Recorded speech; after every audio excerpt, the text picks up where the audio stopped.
There is a moment that almost every person on Earth has had. You are alone. Your hand wanders. Your body responds. And then a split second later, something else arrives. Faster than thought. Heavier than pleasure. Shame. That tight, hot flush, that voice in your head saying, "What are you doing? This is wrong. This is dirty. Nobody else does this." Right? Here is what I need you to know before we go any further. You are not broken. You are not deviant. You are not alone. You are taking part in something so ancient, so universal, so deeply written into the biology of mammals, that scientists have now documented it in hundreds of species, from macaques who pick up smooth stones, to chimpanzees who make their own tools, to ancient Egyptians who believed the god Adam brought the entire universe into being by his own hand. The question is not why you do it. The question is who taught you to be ashamed of it, and why. Let us start where the shame cannot reach, in the animal kingdom. In 2022, a team of primatologists published a paper that made headlines around the world. They had been watching free-ranging long-tailed macaques in Southeast Asia, and they noticed something remarkable. The monkeys were choosing small, smooth stones, holding them and using them for their own pleasure. Not once, repeatedly, deliberately. The researchers ruled out every other explanation. It was not grooming, not foraging, not an accident. These monkeys, in the plainest English, had made their own pleasure tools, and it was not just one group. Separate researchers documented the same behavior in troop after troop. The answer was unmistakable. Yes, they really were doing it on purpose, and the macaques were only the beginning. In 2022, researchers Roth, Briken, and Fuss published a sweeping scientific review cataloging this behavior right across the animal kingdom. They found documented evidence in bats, deer, sea lions, walruses, porcupines, and more. In male rhesus macaques, Dubuc and colleagues showed in 2013 that it tracked closely with a male's rank in mating activity. It was woven into the social fabric. In captive chimpanzees, Havercamp and colleagues documented it as a routine part of life in 2022. And in the wild, a team led by McLennan watched a male chimpanzee at Bulindi, Uganda, pick up a new human-made object and use it deliberately for the same purpose. An infant male chimp was once filmed doing the same. It turns out this is not rare at all. It is one of the most common behaviors in the entire mammal world, period. But here is what should make you pause. For most of scientific history, researchers barely wrote about this. The 2022 review that cataloged all these species had to fight through decades of silence. Biologists saw it, kept notes in private, and then filed it under miscellaneous or did not file it at all. Because even scientists,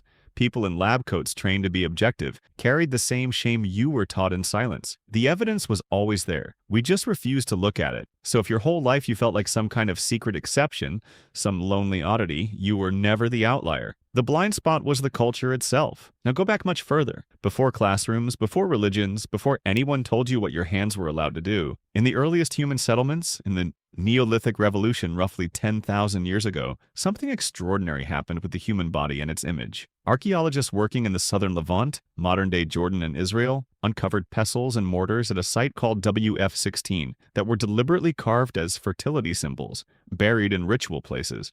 Mithen, Finlayson, and Shaffrey published this in 2005, and they were very clear. These were sacred fertility objects, carefully crafted among the earliest religious architecture on Earth, before churches, before any commandments about the body. The body was already holy, and it was not hidden away. In southern Turkey, near the Mediterranean coast, archaeologists found a cave called Akyapı, high in the Taurus Mountains, dated to roughly 6,000 to 5,000 BC. On the walls, drawn in red ochre with bare fingers, are 10 human figures. They are simple: head, trunk, limbs, except for one detail. Each one carries a single bold fertility line, drawn as long as its own legs, pointing straight down to the earth. Nothing else is exaggerated, just that one mark. Researcher Ayhan Verit interpreted these figures in 2017. The artists were celebrating the link between the human body and the fertility of the soil. The line pointed at the ground the way a seed points at the earth. It was not obscene. It was a cosmology. The power to feel pleasure and the power to create life were drawn as one and the same. Go back even further. Göbekli Tepe in southeastern Turkey,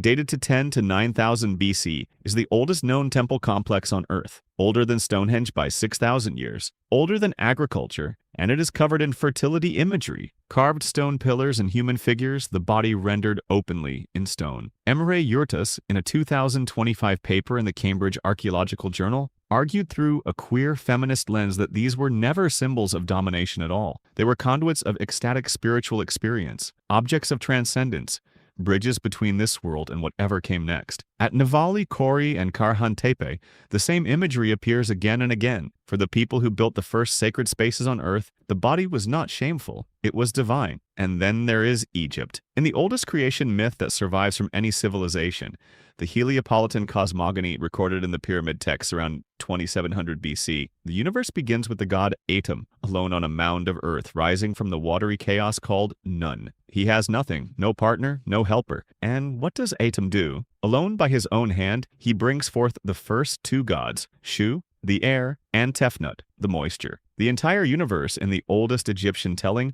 was born from a single act of self-creation. Stephanie Lynn Budden, in her 2015 chapter, traces this thread across centuries, the Sumerian god Enki, the Greek myth where Aphrodite is born from the foam of the sea. The power to create pleasure and the power to create life were never separate stories. They were the same story, told on every continent. The universe itself, in the oldest human telling, begins with a single hand, alone in the dark. Before we go further into how all of this got buried, let us take a breath. The ancient Japanese had a word for a kind of beauty that lives inside imperfection and transience. Wabi-sabi, the cracked, the unfinished, the humble. That feels fitting here because what we are looking at is not some slick modern idea. It is the cracked and ancient truth about the body, imperfect and real. In Japanese, a simple thank you is arigato. So arigato for being here and for sitting with this without looking away. If this is pulling you in, tap that like button and subscribe, and stay with me, because now we are going to talk about who buried all of this and why. But the story does not stop at celebration. In the ancient Mediterranean, the fertility symbol served a double role. It was not only about creation, it was about protection. Small carved charms were hung on doorways, set into walls, worn as pendants. People believed they warded off the evil eye, repelled danger, shielded the bearer. Researcher Sneidelar, in a 2024 paper in the journal Anthropos, called this the apotropaic charm. The body's own symbol turned into a shield against harm. The body was not just tolerated, it was made into an amulet, turned into armor against fear. So picture this for a moment. Your great-great-great-grandmother walking through a Neolithic village, a carved fertility charm around her neck, nothing shameful about it. Completely the opposite. Good, safe, strong. And it was not only the Near East. In what is now Peru, the Moche culture, flourishing between 100 and 800 CE, produced thousands of ceramic vessels depicting human intimacy of every kind. Researchers Wolosian and Pavawar reviewed these in 2015 and found that while many had been dismissed or misread by early scholars, they openly portrayed the full range of human closeness, including the private and the solitary. These were not hidden. They were not destroyed. They were made deliberately, skillfully by potters in a sophisticated civilization, not a whisper of shame in the clay itself. The Moche potter who shaped a figure alone with their own body was not being subversive. They were being honest. In a culture without sin, the body simply was. Across many religious and spiritual traditions, the teaching is much the same. Physical desire finds its proper place within marriage, and human beings are called to rise above mere animal impulse. The goal was never to deny the body, but to channel something raw into something sacred. So when did it change? When did the hand on the body go from sacred to sinful? The historical arc is remarkably consistent across civilizations. Karagorgu and Agorastos, in a 2020 academic overview, traced the shift. As religious authority consolidated, as empires needed populations they could control, as property lines demanded that reproduction be regulated, private pleasure became a problem. Not because it was harmful, it never was, but because it could not be governed. A person at peace with their own body, outside the structures of marriage, inheritance, and control, is a person who is hard to rule. The great campaigns against the body in the 18th and 19th centuries, the medical scare literature, the terrifying pamphlets warning of blindness, insanity, death, were not science. They were politics dressed in a doctor's coat. And if you want to see this machinery at its cruelest, look at what it did to women. In 2023, researcher Elizabeth Schlappa published a paper in Gender and History, examining the earliest tract of its kind, Onania, published in London in 1716, and its critics. The tract claimed that women's private pleasure was rampant and spiritually catastrophic. Its critics did not challenge the panic itself. They simply argued that respectable women did not do such a thing. The woman who did was redefined in a single cultural move as either a monster or a myth. Real feminine virtue was recast as the complete absence of desire,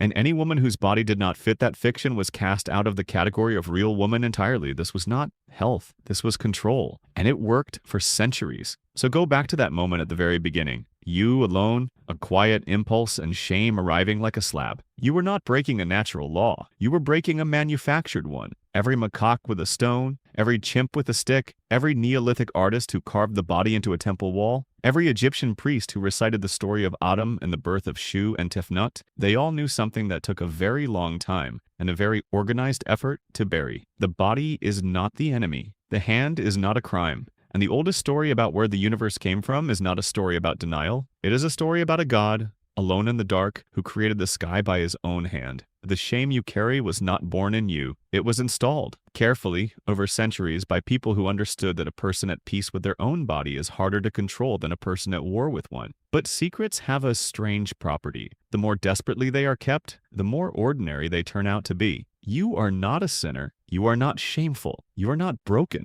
You are a primate with a nervous system that has, for hundreds of millions of years, been able to bring itself comfort and joy. That is not a deviation. That is a feature. And the real question is not, what are you doing? People have been doing it in the caves, on the temples, in the fields, since before the first word for shame was ever spoken. The real question is whether you are going to keep carrying a taboo that was never yours to begin with. So before you go, I want to ask you something, and I genuinely want your answer. After everything you have just heard, the monkeys, the temples, the cave walls, the 10,000-year-old creation myths, does the shame still feel the same? Or does it feel a little more like what it always was? Someone else's rule sitting on your skin that you never agreed to? Tell me in the comments. I read every single one. And one thing more. The body does not speak only one language. Mine does not. Yours does not. The 10,000-year-old carvings do not. In Portuguese, you rarely say a hard goodbye. You say 8 logo. See you later. So if today gave you even a small piece of something true, leave a like, hit subscribe, and I will see you later.